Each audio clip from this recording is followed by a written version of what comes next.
आए उस दिन बड़े तैश के अंदर और क्या बोल के चले गए। अब की बात अच्छा 400 पार, अब 200 पे सिमटने की बारी आ गई। 400 पार का सपना लेके निकले, बोले हर जगह से इतने। अमित शाह की तो हालत यह हो गई कि उन्होंने देश का चुनावी प्रचार मेरे पास से शुरू किया और अपने भाषण के अंदर उन्होंने कहा कि दिल्ली में मुझसे पूछते हैं कि यहां का सांसद MIM का है, अब तुम्हारी जिम्मेदारी है कि MIM को यहां से उखाड़ के फेंकना है, कमल को खिलाना है, कमल को दिल्ली भिजाना है।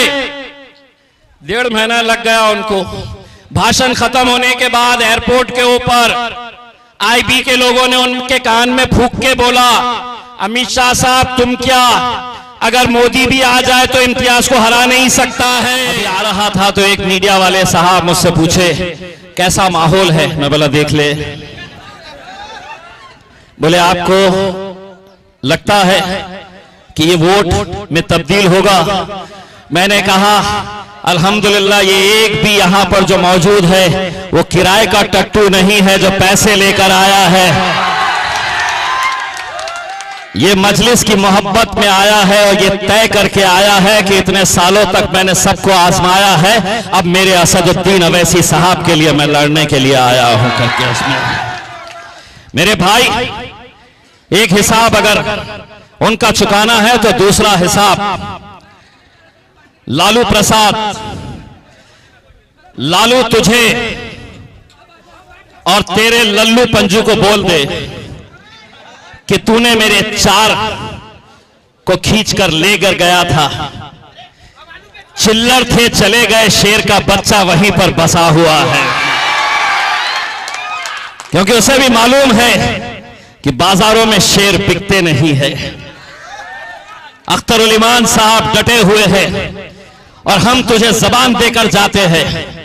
एक बात अच्छी तरह से सुन ले लालू और तेरे जितने भी लल्लू पंजू है, 2025 में चुनाव आएगा, तूने 4 लेकर गया था, तेरे 40 को घर पे बिठाएंगे इंशाअल्लाह।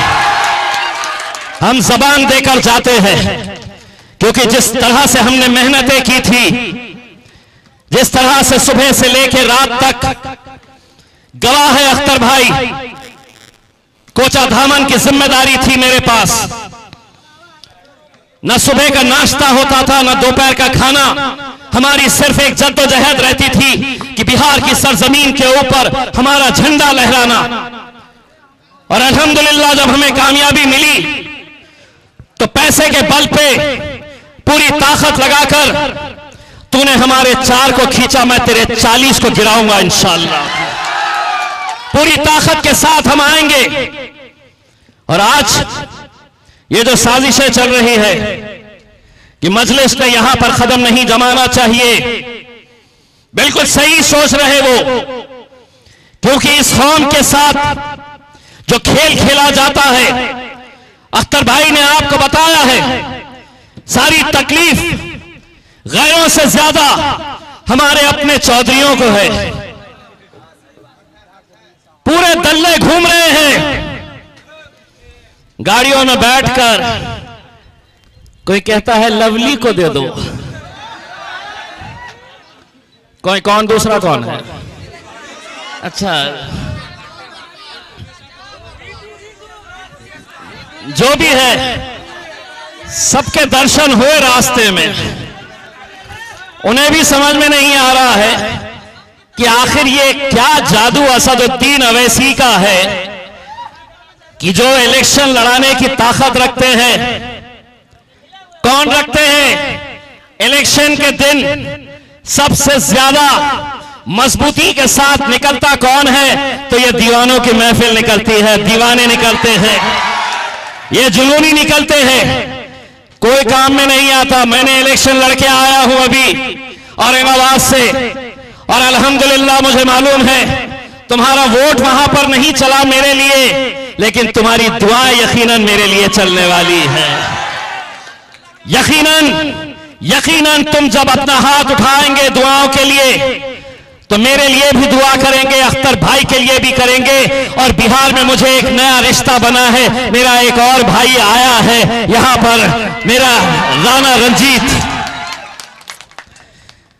तुम ये सीट असद भाई को तोहफे के तौर पे दे दो मेरे भाई। मैं पूरी महाराष्ट्र की नहीं, पूरे हिंदुस्तान की, पूरे बिहार की, पूरे हिंदुस्तान की सियासत हम बदलने की ताकत रखेंगे अगर तुम हमें यहां पर।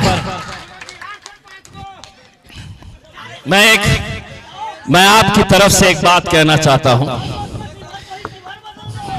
मुझे आते आते मेरे भाई राणा साहब ने मुझसे कहा कि इम्तियाज भाई, मैंने ऐसा जुनून, ऐसी दीवानगी किसी राजनीतिक पार्टी के अंदर देखी नहीं है। उन्होंने मुझसे एक सवाल किया कि इम्तियाज भाई, क्या सचमुच ये लड़के मेरे लिए वोट में तब्दील हो गए? तो मैंने आपकी तरफ से उन्हें एक जबान दिया हूं। ये वो कौम है जो एक बार अपनी जबान दे दे, इनकी जान चले जाए, लेकिन तुम्हारा साथ नहीं छोड़ने वाले हैं रंजीत साहब। मैं आपको यकीन दिलाता हूं, बहुत आएंगे। 2 रातें बची हुई है, बहुत आएंगे। कुछ तो थैले भी लेकर आएंगे। कोशिश करेंगे कि कैसे इन्हें बांटा जाए, कैसे इन्हें बिखरा जाए, या कैसे इन्हें खरीदा जाए। एक बात अच्छी तरह से सुन लो, ए मोदी तुम भी सुन लो, लालू तुम भी सुन लो, और नीतीश बाबू तुम भी सुन लो। यहां पैसा वैसा चलता नहीं है। पैसे से बाजार में जाकर अच्छी ब्रीड का, अच्छी जाति का कुत्ता खरीद सकते हैं। शेर के बच्चे बाजारों में बिकते नहीं है। शेर के बच्चों की कीमत लगाई नहीं जा सकती है। आपको सिर्फ 25 तारीख के दिन पोलिंग बूथ पर जाना है। नौजवानों, मैं आपसे अपील करने के लिए आया हूं, फजर की नमाज पढ़िए। नमाज पढ़ के सीधा हमारी माएं, हमारी बहनें, घर की मस्तूरात, इनको लाइन में खड़े करवाइए। पहला वोट उनका दिलवाइए, क्योंकि हमें मालूम है कि इलेक्शन के दिन क्या क्या साजिशें ये रच सकते हैं, कैसा खेल ये खेल सकते हैं, जीत कैसे हासिल होती है। 7 बजे वोटिंग शुरू होने वाली, लेकिन अल्हम्दुलिल्लाह ऐसे कई बूथ थे जहां पर मेरी माएं और बहनें 6:30 बजे लाइन लगाकर खड़ी हो गई कि मुझे पतंग को वोट करना है। 102 साल का बुजुर्ग, 102 साल का, बिस्तर पे से उठ नहीं सकते, रात भर अपने बच्चे को आवाज लगाते रहे, बेटा 7 बज गए क्या? बच्चा कहता कि नहीं अभी तो 3 बजे हैं। फिर 5 बजे आवाज लगाते हैं, बेटा 7 बज गए क्या? तड़प उनकी ये थी कि मैं जाऊंगा और मेरे वोट का भी इस्तेमाल पतंग के लिए करके आऊंगा करके। दोस्तों, मैं आप लोगों से यह अदबन गुजारिश करना चाहता हूं, यकीनन इस महफिल के अंदर सभी जाति, धर्म और मजहब के लोग हैं। मैं उन तमाम लोगों से यह अपील करना चाहूंगा